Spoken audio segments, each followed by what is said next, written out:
Well, hello, welcome back. I was watching this black-pilled stream, and as usual, it's great and informative and interesting, but it's a great follow-up to what I was talking about recently with the empathetic versus systematic brains, the feminine empathetic and the masculine systematic brain poles, brain tendencies, I guess.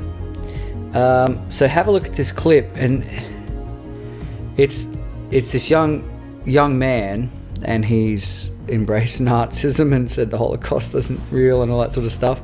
It's hilarious.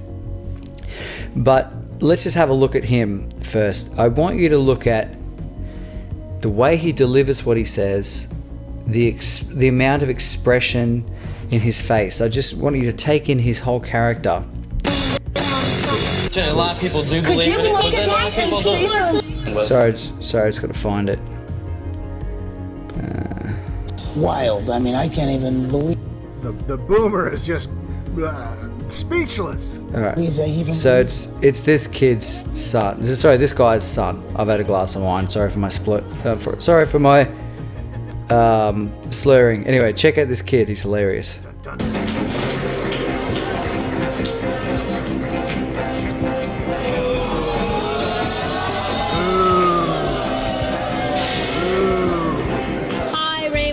For being here.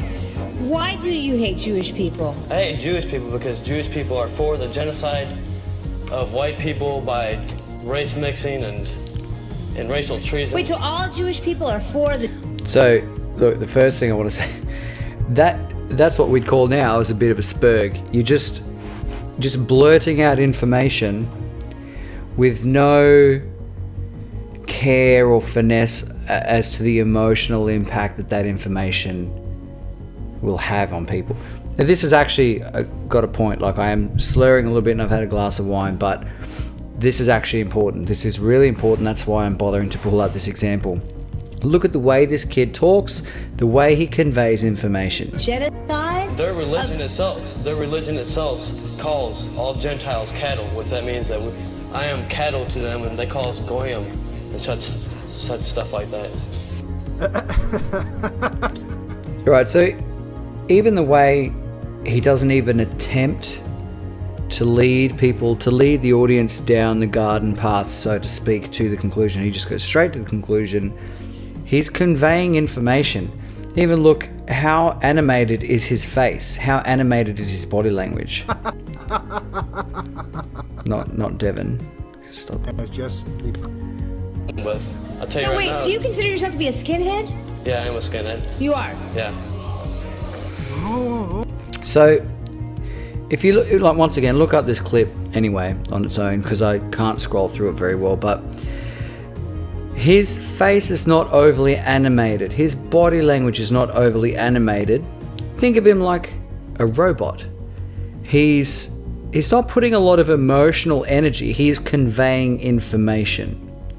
Now, I think this kid is a great example of a spurgy white guy. I'm not saying that in a bad way, but the systematic male brain. Now, even when you talk about, I've heard Kurt talk about the different levels of sexual dimorphism in different populations. He's saying that so the Africans are tilted to bit towards the male side.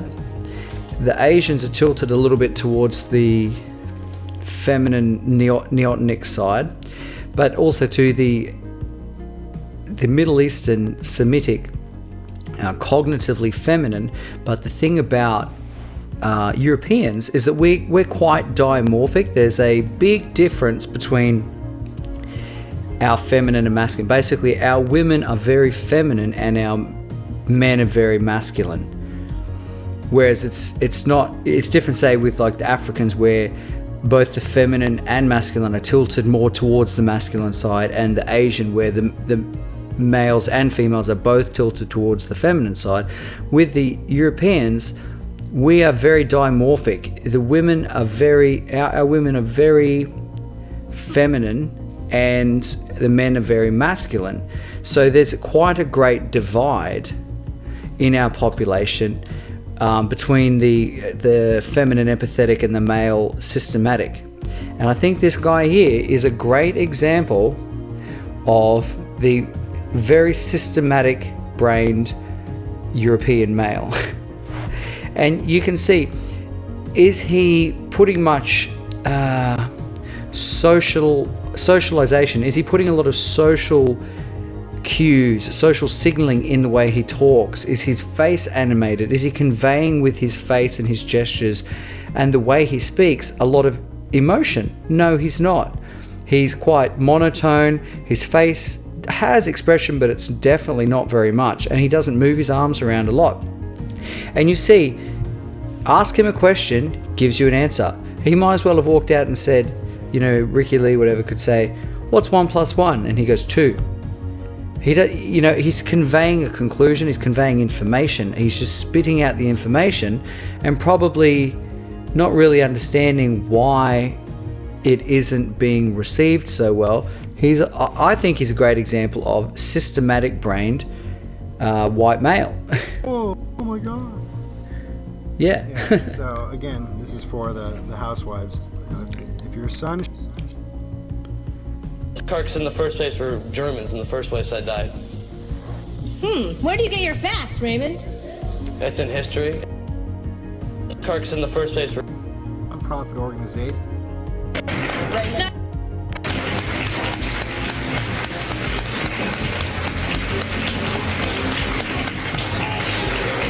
So then he gets challenged by these two the Jewish mother and daughter. Now, another thing I'd like to point out, if you watch this clip, like I said, I'm not going to play it all here because I haven't really done this properly. I haven't chopped it up and I don't have all the right cues lined up. But I'm just going to say that he's talking to this Jewish mother and daughter, and they say, well, to combat your hate because you're a young white male Nazi, we'd like to invite you into our home for a day so that you can live with us and all that stuff. And this is a very funny thing.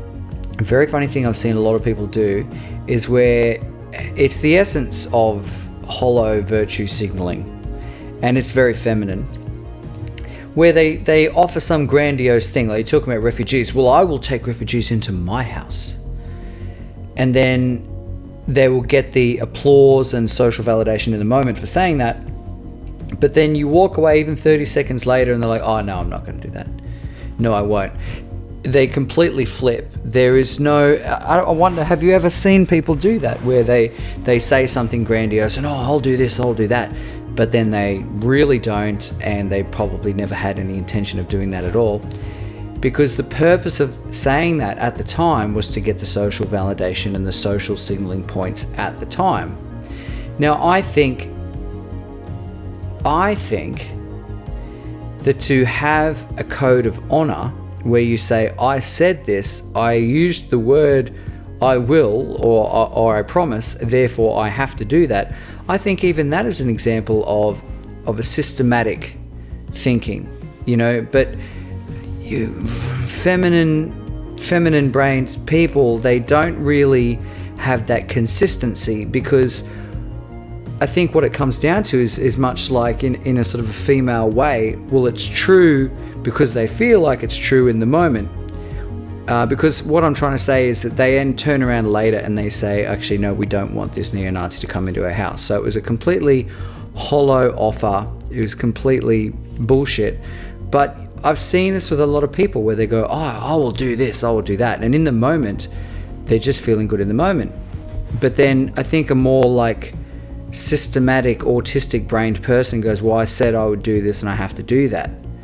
Whereas the person who's the opposite of systematic and autistic, person who's just more like reality socially constructed in the moment by my feelings, they go, well, I feel like it later, so I changed my mind.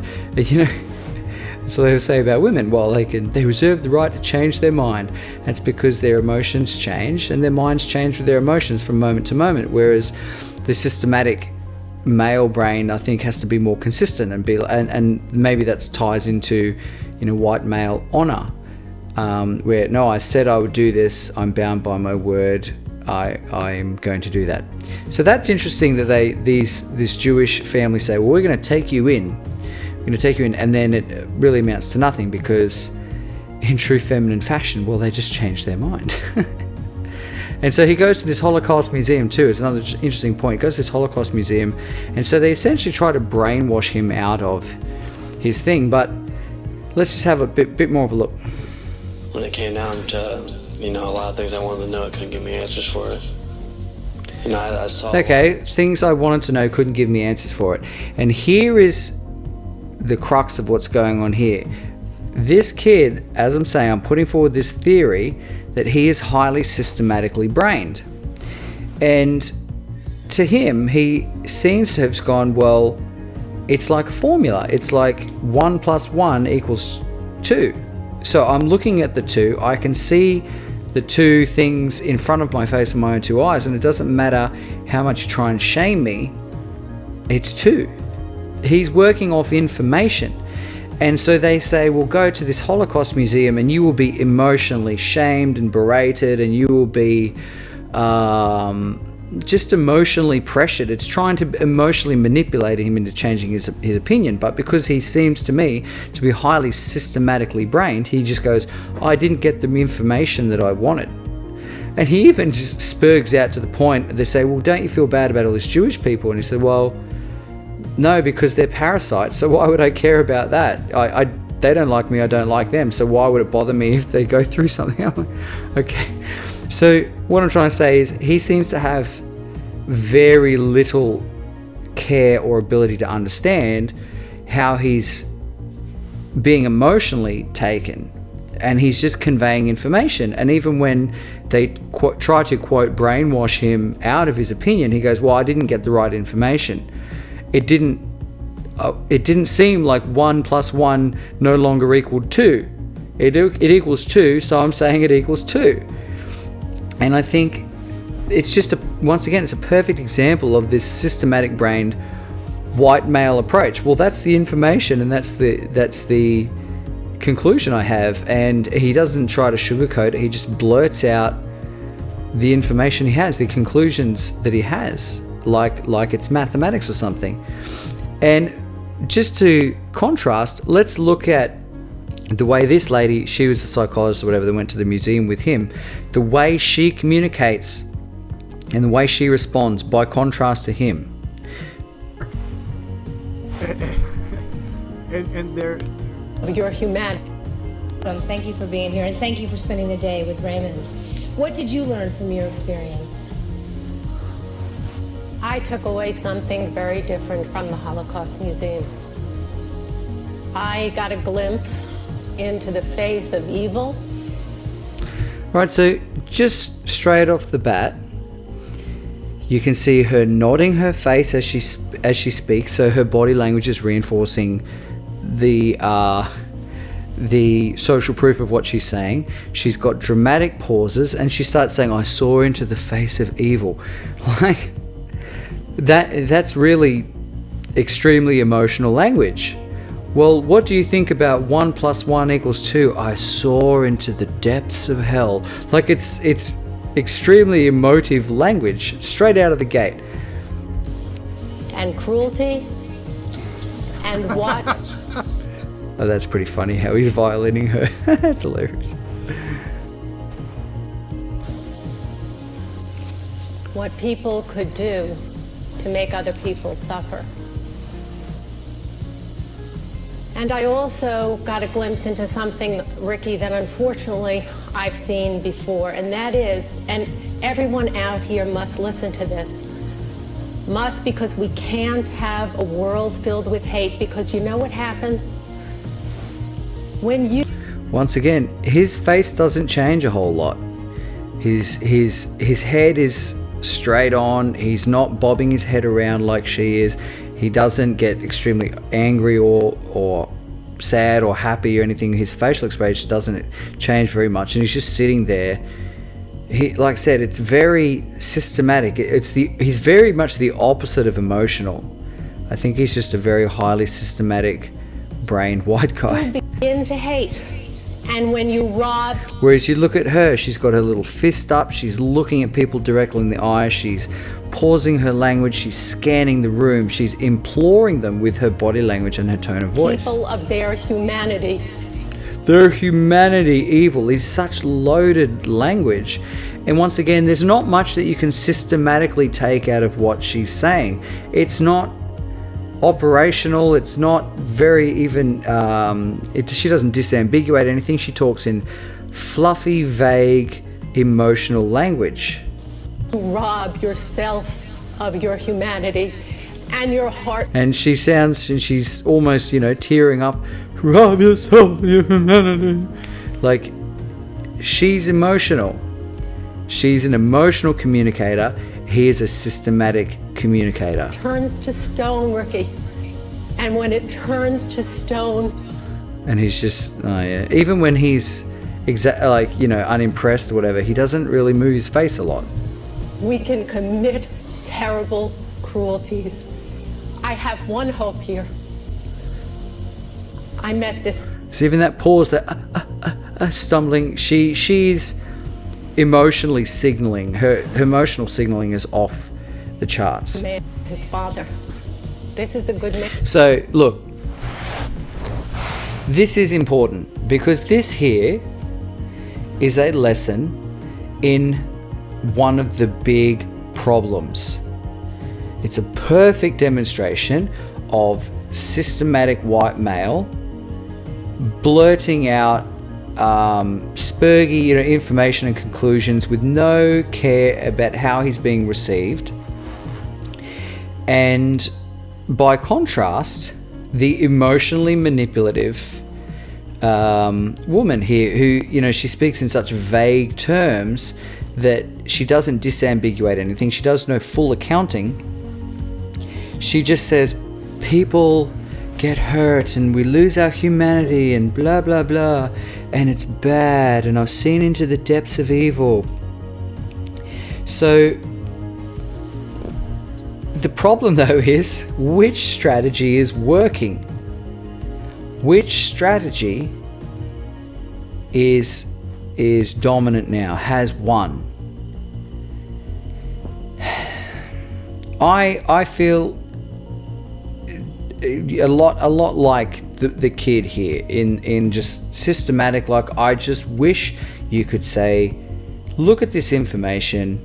Wish you could say to people, look at this information, A plus B equals C. You could just show them information and they would take it on and go, wow, okay, unless I find out that that's no longer true, I guess I should amend my worldview to incorporate this information. But people, except for a very minor percentage of spurgy people don't really work like that. And so I really think it's worth watching this. Like, I'm not going to play the whole clip here. Go and watch Black Pill. If you would listen to me, you probably already watched Black Pill, but just go and look at this difference between these two strategies. His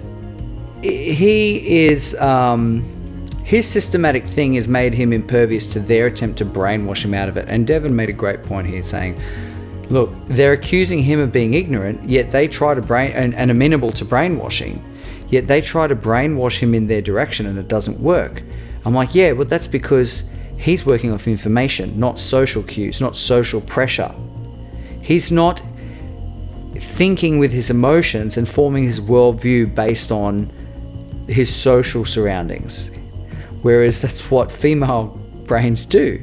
They don't really think categorically and systematically. They kind of just intuit what's going on around them empathetically and then just roll with that. Okay, but the problem is, we are in a minority. Those of us with that more systematic brain are in such a minority. We're being overwhelmed. We lose out to people like this woman who go and nod and stumble over their words to convey that they're just on the edge of their emotions. I've seen the face of evil. Just carrying on emotionally, because people are emotionally manipulable. manipulatable. This is what Devin calls the NPC firmware update, is emotionally manipulating people. And so look, use your systematic brains, but systematically understand that it's not enough. If you want to communicate, it's not enough. If I was that kid, I would have had a hard time. But look, just being separated from that, I would have a hard time as well in that situation, because my instinct would be to blurt out information and say, well, there's the information. Sorry, you can say you don't like it all you want. That doesn't change it. It's not incorrect because you don't like it. The world doesn't work like that. But you have to understand, for women, female brains that live in a social world where any real problem, they resort back to the men will take care of it. They kind of do live in that world. Because, we, like I said, with especially the European populations, we're very divergent, masculine and feminine. We looked after our women. And so if a woman has a problem, yelling out for the men and for society and for the tribe to take care of it, that is her strategy. That's the world she lives in. It's also, I listened to Stefan Molyneux. He's starting to scratch the surface of the male-female kind of stuff as well, and he's saying that communism is very feminine. So if women, so many times they go, their reaction to a problem is to scream and send out a signal that says to the tribe or to the men, somebody fix my problem. It never made sense to me. Sorry, I was just going to say, what is communism then? If not all these people saying, well, the state's got to take care of my shit. But another thing, in horror movies and action movies and things, you always get that scene where like some fucking alien or big monster comes out, and the woman, the female character, just sits there, puts her hands on her cheeks and just screams. I always thought to myself, what sort of retarded survival thing is that, where faced with a mortal danger you freeze in the spot and you scream? And I always just shook my head. It's like, who would ever do that? Because whenever I've been in a situation of stress, I kind of go tunnel vision and my emotions close off, and I'm extremely effective. Even sometimes, like when I was younger, I had a close call in a car or something, and I've like navigated a situation just perfectly, and not had any emotional feeling about it.